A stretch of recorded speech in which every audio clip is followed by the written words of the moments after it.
तो हम लोग इंटीग्रेशन में आज की क्लास में इंटीग्रेशन बाय पार्ट्स, तो इंटीग्रेशन बाय पार्ट्स का जो मेथड होता है, इस मेथड के अकॉर्डिंग इंटीग्रेट कैसे करते हैं, इसके लिए जो हमारे पास फॉर्मूला होता है वो होता है दो फंक्शन के प्रोडक्ट का इंटीग्रेशन कैसे किया जाता है। दो फंक्शन के प्रोडक्ट का जो इंटीग्रेशन करते हैं, उन इंटीग्रेशन के लिए कुछ फॉर्मूला होता है, उसी को इंटीग्रेशन बाय पार्ट्स बोला जाता है। तो इसके लिए फॉर्मूला देखिए क्या होता है। जैसे हम लिख दे इंटीग्रेशन ऑफ पहला फंक्शन f(x) और integration of into g of x, ठीक है।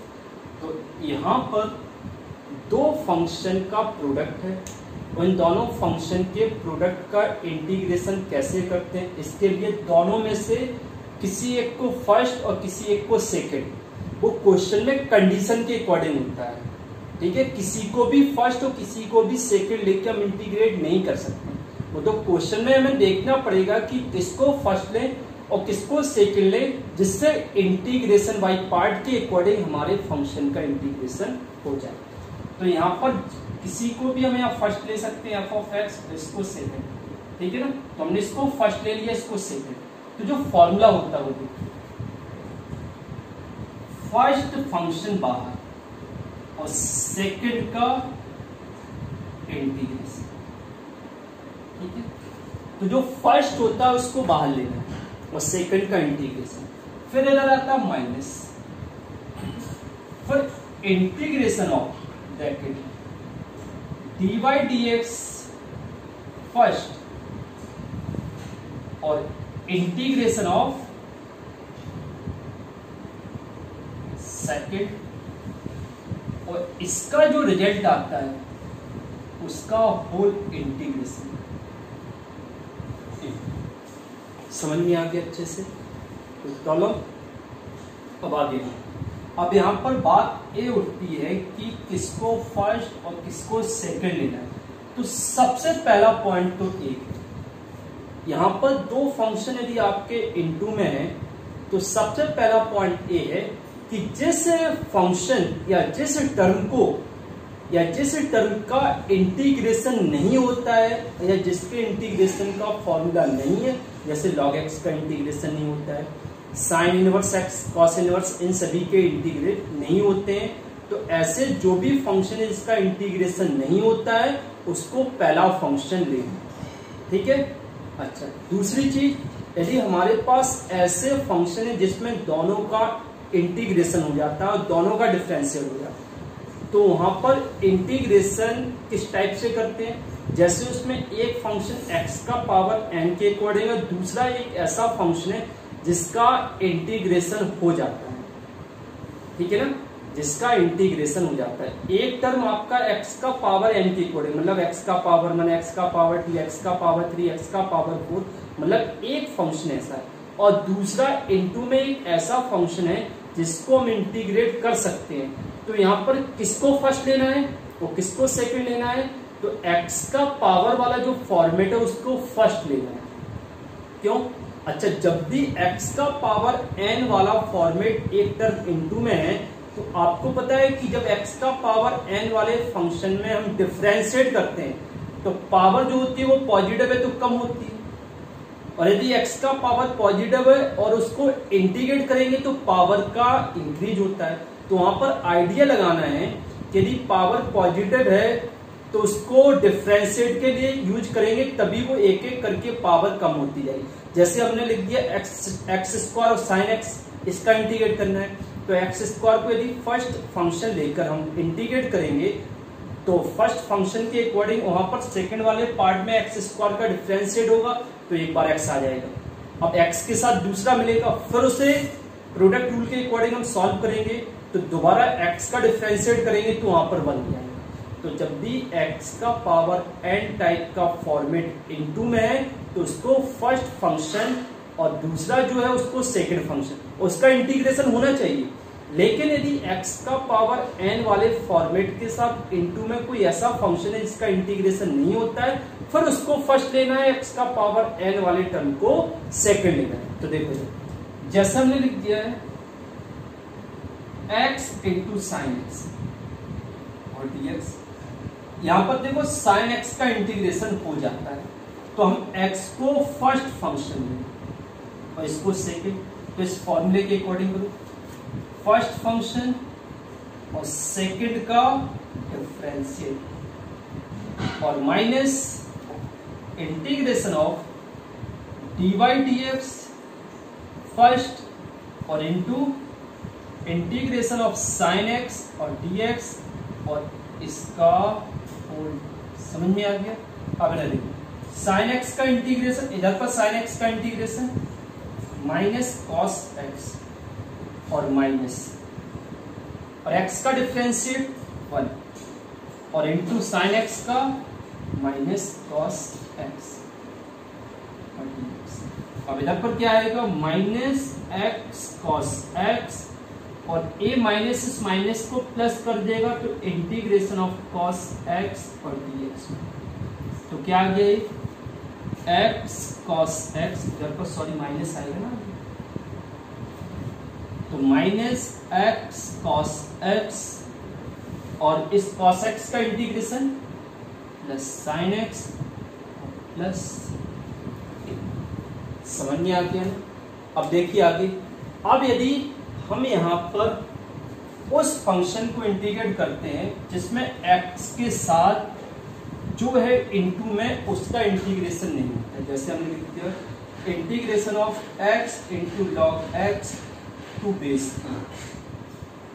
अब इधर पर x, इसके पहले वाले क्वेश्चन में x को फर्स्ट फंक्शन दिया था, लेकिन यहाँ पर x को फर्स्ट नहीं ले सकते क्योंकि यहाँ पर जो सेकंड वाला पार्ट है उसका इंटीग्रेशन नहीं होता।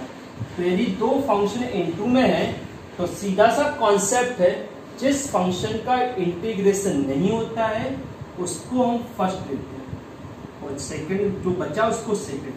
तो फॉर्मूले के अकॉर्डिंग सॉल्व करो, log to base e x और इंटीग्रेशन ऑफ एक्स dx और minus integration of dy dx log x to base e फॉर्मूले के according into integration of x dx, तो इधर पर भी dx आएगा। अब x का इंटीग्रेशन क्या होता है? x का पावर n के अकॉर्डिंग, तो x का integration x square upon 2 minus log x का डिफरेंशिएट 1/x और इनटू x का इंटीग्रेशन x स्क्वायर अपॉन 2 इसका dx।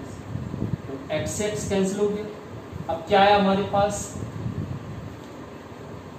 देखिए इधर log x to base e into x square upon 2 और माइनस 1/2, बाहर 1/2 हो जाएगा, क्या बचेगा अंदर? x।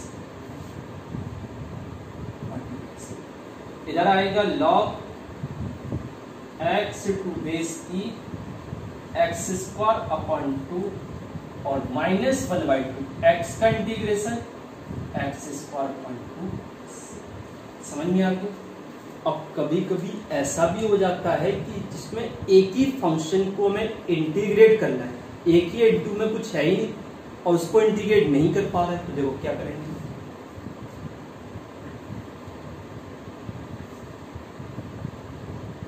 इंटीग्रेशन ऑफ, हमने लिख दिया साइन इनवर्स एक्स। अब हमारे पास साइन इनवर्स एक्स के इंटीग्रेशन का कोई फॉर्मूला है ही नहीं। अब इसको इंटीग्रेट कैसे करेंगे? तो हम इसको ऐसे कर सकते हैं, इंटीग्रेशन ऑफ एक फंक्शन 1 ले लिए इनटू और दूसरा साइन इनवर्स एक्स।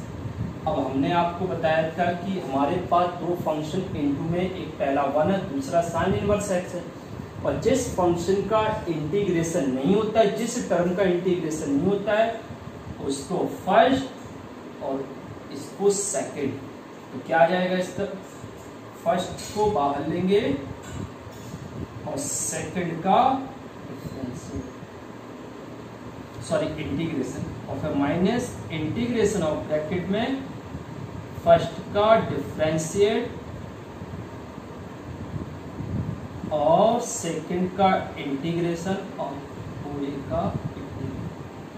ठीक है, आगे देखिए,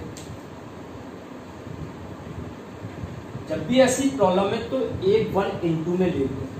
तो इधर पर आएगा साइन इनवर्स एक्स और 1 का integration x minus integration of sine inverse x का डिफरेंशिएट 1/√1 माइनस एक्स स्क्वायर और इंटू 1 का इंटीग्रेशन एक्स। तो इधर हो जाएगा x into sine inverse x और माइनस इंटीग्रेशन ऑफ x और 1/√1 माइनस एक्स। अब कैसे करेंगे इसे सॉल्व? सेकंड वाले पार्ट में सोचिए कैसे सॉल्व करना है। जो हमने आपको सब्स्टिट्यूशन मेथड बताया था वो काफी जगह यूज होता है। अब ये जो फॉर्मेट आया है इसमें ऊपर x है तो 1 माइनस एक्स स्क्वायर को यदि हम t सब्स्टिट्यूट करेंगे तो ये क्वेश्चन सॉल्व हो जाएगा। तो 1 का डिफरेंशिएट 0, एक्स स्क्वायर का 2x और t का dt बाई dx। तो dx इक्वल टू 1/-2x और dt। अब इसे सॉल्व करो। सेकंड वाले पार्ट को हम सॉल्व कर रहे हैं। फर्स्ट तो हो गया, इधर आएगा x, उधर आएगा √t और इधर 1/-2x और dt। x से x कैंसिल हो गया तो इधर प्लस 1/2 हो जाएगा और इधर माइनस था तो आगे प्लस हो गया। अब क्या करेंगे, √t को ऊपर ले जाएंगे तो t का पावर -12 dt। तो क्या आ जाएगा ये 1/2 t का पावर ½ 2 से 2 कैंसिल हो गया और t का पावर ½ आया और t की जगह वैल्यू पुट कर दो तो ये हो जाएगा √1 माइनस एक्स स्क्वायर। तो इधर आ गया पूरा पार्ट क्या आएगा, x साइन इनवर्स x और माइनस सेकंड का इंटीग्रेशन क्या आया √1 माइनस एक्स स्क्वायर प्लस। देख लीजिए क्या किया था सेकंड में, रूट के अंदर जो 1 माइनस एक्स स्क्वायर था उसको t सब्स्टिट्यूट किया। 1 का डिफरेंशिएट 0, एक्स स्क्वायर का 2x तो dx की वैल्यू -1/2x आ गई। इधर पुट किया तो x से x कैंसिल हो गया, प्लस हाफ आ गया। अब हमारे पास √t बचा था तो उसको ऊपर लेगा तो t का पावर -12। तो t का पावर -12 का इंटीग्रेशन t का पावर -12 प्लस 1 तो t का पावर +12 हो जाएगा। तो t का पावर +12/½ 2 से 2 कैंसिल हो जाएगा क्योंकि 2 ऊपर जाएगा तो 2 से 2 कैंसिल। क्या बचा, t का पावर ½ t का पावर ½ मीन्स √t और t हमने किसकी जगह लिया था 1 माइनस एक्स स्क्वायर की जगह। तो आपको integration by part it means product of two function के प्रोडक्ट का इंटीग्रेशन कैसे करते हैं वो सीख लिया। ओके।